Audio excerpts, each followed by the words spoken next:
कैसे आप एनालाइज करेंगे डोनाल्ड ट्रंप के इस दौरे को और खुसूसन इस स्टेटमेंट को, जो चाहे वो कतर जा रहे हैं, चाहे वो यूएई जा रहे हैं, चाहे वो सऊदी में थे, बार बार इस स्टेटमेंट को वो रिपीट कर रहे हैं, जो कि सुबकी का बायस बन रही है इंडिया के लिए।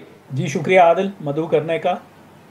उसमें पहली बात तो ये है कि ये दौरा एक तरह से यूँ समझिए कि इस चीज़ की अक्कासी करता है कि ये इंतज़ामिया ट्रंप वाइट हाउस पूरे खत्ते को रिस्ट्रक्चर कर रहा है, क्योंकि खत्ता बड़े दिहाइयों से एक इम्बैलेंस ऑफ पावर का शिकार रहा है।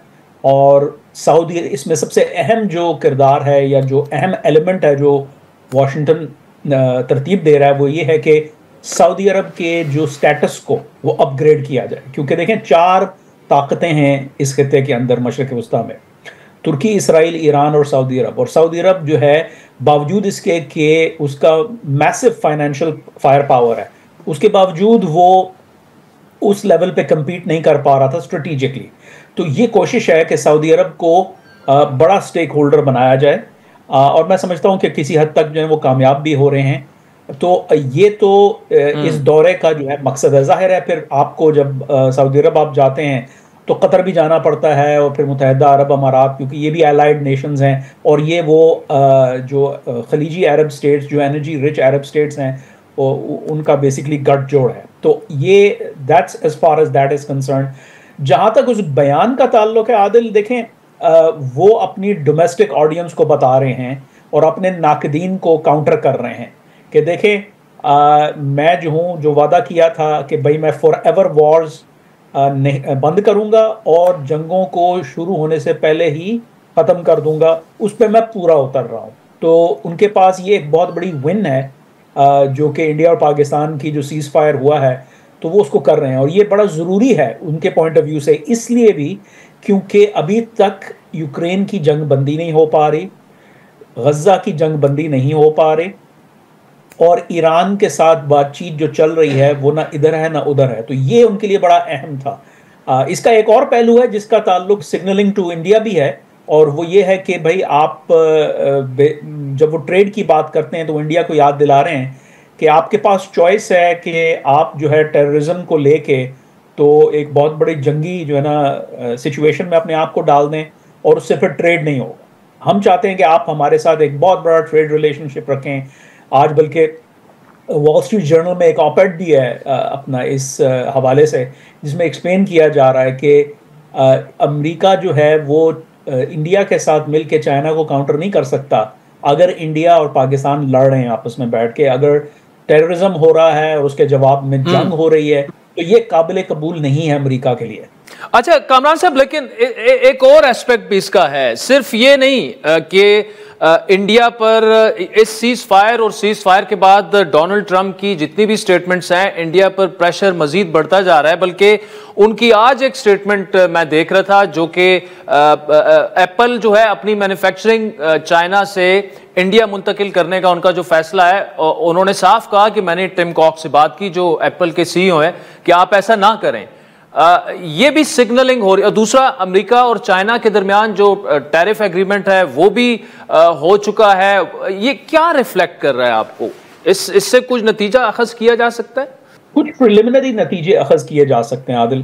पहली बात तो ये है कि वो आपने जो अपना इशारा किया और जो हवाला दिया एप्पल के सीईओ टिम कुक का, और जो सदर डोनाल्ड ट्रंप ने उनको मैसेज दिया है कि India can take care of itself, लेकिन हम चाहते हैं कि जो है आप मैन्युफैक्चरिंग वापस लेके आएँ। तो जाहिर है उसमें एक डोमेस्टिक एलिमेंट भी है कि look I need manufacturing back in the US, जो है ना, और इस सिलसिले में तुम क्या कर सकते हो? ठीक है, तुम पहले चाइना गए, हमने सपोर्ट किया, तुम इंडिया में हो, लेकिन इंडिया इतना अहम नहीं है जितना हम अहम है। तो एक तो ये एक अंदरूनी तौर पे एक जो है डिस्कशन चल रहा है अमेरिका के अंदर between private sector and the government. दूसरी बात, इस चीज़ से इशारा ये भी मिलता है कि मुझे नहीं लगता कि उस तरीके से जो है शॉर्ट टर्म के अंदर अमेरिका उस तरह गंग हो है, बुलिश है इंडिया के बारे में कि वो is going to basically replace और take some bite out of the manufacturing prowess जो चाइना का है।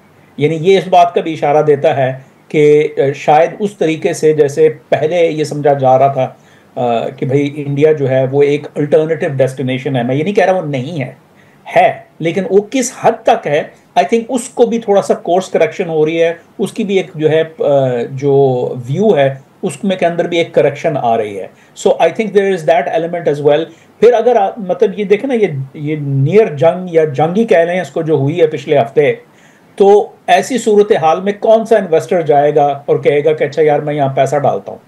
तो ये भी एज अ बिजनेसमैन सदर ट्रंप इसको देख रहे हैं.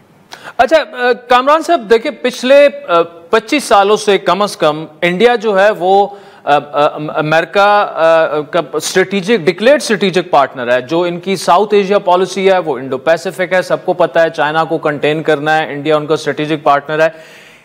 क्या मौजूदा जो कुछ हुआ, ये जो एपिसोड हुआ पिछले 3-4 हफ्तों में, और फिर अमेरिकी सदर के बयानात, उसमें कुछ शिफ्ट आते आप देख रहे हैं कुछ, या वो उसी तरह आप समझते हैं रहेगा जब ये सेटल डाउन हो जाएंगी ये चीजें?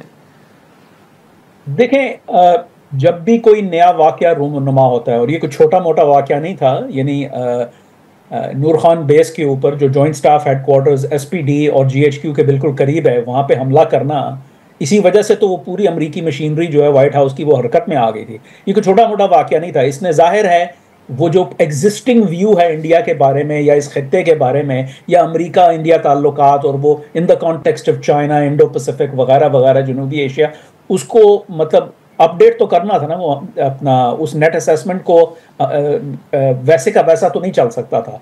तो हम उस नेट असेसमेंट की अपडेटिंग के दरमियान में हैं. अमेरिका जो है is looking at this now bit differently कि अच्छा यार ये भी वल्नरेबिलिटीज हैं यहाँ पे, तो क्या हम मतलब कितना रिलाय कर सकते हैं.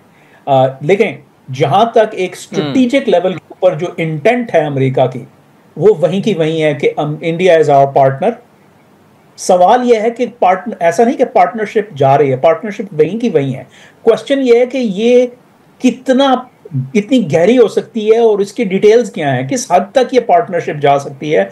इसका दारोमदार जो है खित्ते के हालात पे होता है, पाक भारत ताल्लुकात पे होता है, और फिर चीन भारत ताल्लुकात पे भी होता है, फिर भारत की परफॉर्मेंस पे भी होता है, चाहे वो अस्करी लेवल पे हो, चाहे वो अपना इंडस्ट्रियल लेवल पे हो, चाहे वो जो है ईज और lack of ease of doing business के हवाले से हो. तो ये सारी चीज़ें जो हैं, ऐसा नहीं है कि ये वाकया हुआ तो हम वापस जो है अपने पुराने नेट असेसमेंट पे चले जाएंगे. नहीं, नेट असेसमेंट अपडेट होता है. अब वो नेट असेसमेंट किस हद तक अपडेट हुआ है अभी कहना काबिल वक्त है. ठीक, कामरान साहब, आखिर में इस जो ये पूरा अरसा ये हुआ, पूरी जंग ही उसको कह सकते हैं, इसमें स्ट्रेटेजिकली स्पीकिंग और डिप्लोमेटिकली स्पीकिंग इंडिया ने और ऑप्टिक्स वाइज भी क्या खोया है आपके ख्याल में?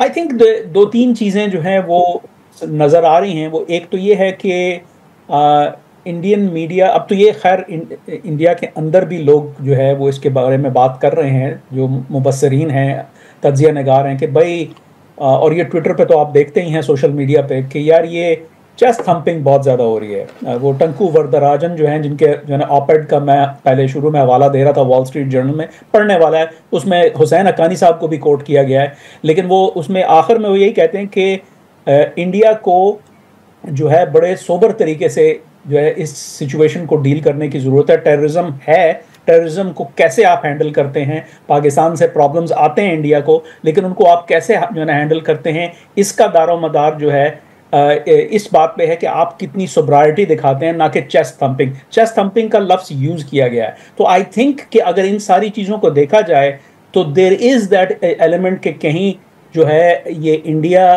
की जो मीडिया है और जिस तरीके से रिपोर्टिंग हुई है, जो क्लेम्स किए गए थे कि जी कराची का पोर्ट उड़ा दिया गया और जो है F-16 गिरा दिया और पायलट भी पकड़ा गया वगैरह वगैरह, आई थिंक उसने जो है वो थोड़ा सा रीशेप किया है, पॉज दिया है कि जो है ना आलमी सतह के ऊपर कि भाई ये इंडिया में क्या हो रहा है, ऐसे क्यों हो रहा है कि इंडिया का मीडिया ऐसे बिहेव कर रहा है.